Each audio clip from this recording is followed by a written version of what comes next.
You may recall that in the quantum physics course, we began with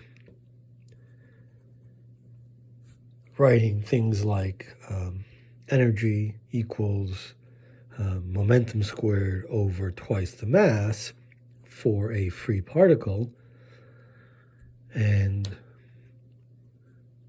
where this is just kinetic energy, 1/2 mv squared, and more generally, the energy is the kinetic plus the potential. But this is not a quantity that we get from relativity, so we want to think of the same project, right? So we want to use waves, and waves will be described by psi, or wave functions, but we want to start in a place that is more compatible with relativity. And so let's go through the relativity course and remember that we ended up with four vector quantities, momentum in particular,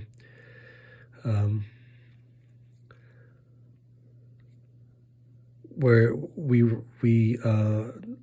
noticed that the four momentum has space-time components, and they are the energy divided by c.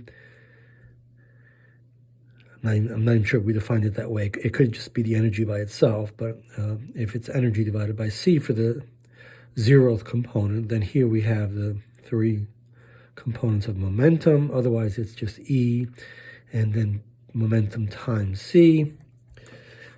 And I think we did c equals 1 there, and so the c disappears, and so they look like they have different dimensions. So we have 4 momentum, and we're going to build an invariant, just to remind us of the invariant quantity here, which comes from doing a kind of generalized scalar product there with this object here, which comes from the metric on this kind of object with index b. And of course, the summation convention applies. We won't go through all of those details, but let's just derive this. So it looks like this. I'm summing on the index b plus GA1. Sorry, I did that already. This is GA2. GA2P2 plus GA3P3, where the GAB is this metric tensor, which is 1, 0, 0, 0, 0, minus 1, 0, 0, 0, 0, minus 1, 0, and 0, 0, 0, minus 1. So there's a minus sign on all these spatial. You could actually flip it and make all these positive and that one negative. So the space and time components come in with opposite sign.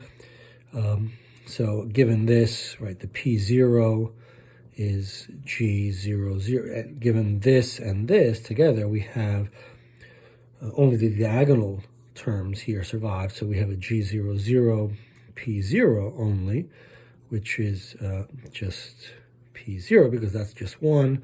And so that's just, its component is same as that. So it's E over C. The P1 is G11 P1, and that brings in the minus sign because of the G11, which is this. So this is G00, G11, G22, G33, G11 P1, which is minus P1. Similarly for P2, we only get from this G22 P2. So it sort of brings this down via this quantity, so we get a minus P2. These are components, these are not to the 1, or these are not exponents. These are upper components of P. And then similarly for P3, we have G33 P3, which is just minus P3. And so we can say that we have PA, the lowered component of this. Right, so these are 4 vectors, these are 1 forms. We won't bother with the details here, but the 1 form, the momentum 1 form components are therefore E over C and minus the momentum components. And so we can get an invariant, right, by doing PA, and therefore we get E, we ended up squaring these quantities. We get E squared over C squared minus, all right, this times this, so that generalizes the dot product, so it's just minus P squared, or minus P dot P, and this is E squared over C squared. Sorry. This is, as we showed, just the invariant quantity m squared c squared, or m squared if c was equal to 1. And so we want to generalize what we did in quantum physics,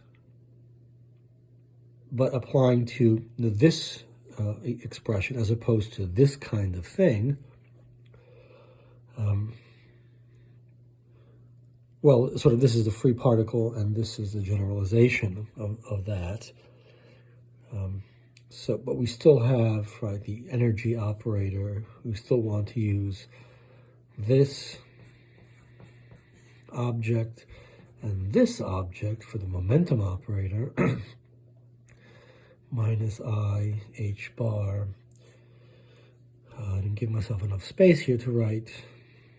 All right, so let's say px minus I h bar d by dx.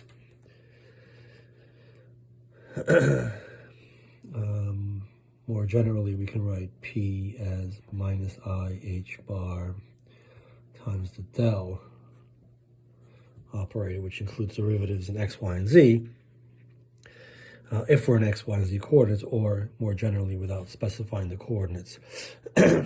So if we are in x, y, and z, then this becomes, right, we're doing this kind of thing, so we get a minus h bar squared over c squared. This twice is 2 derivatives in t of, let's consider again the same wave function, let's insist on that, plus h bar squared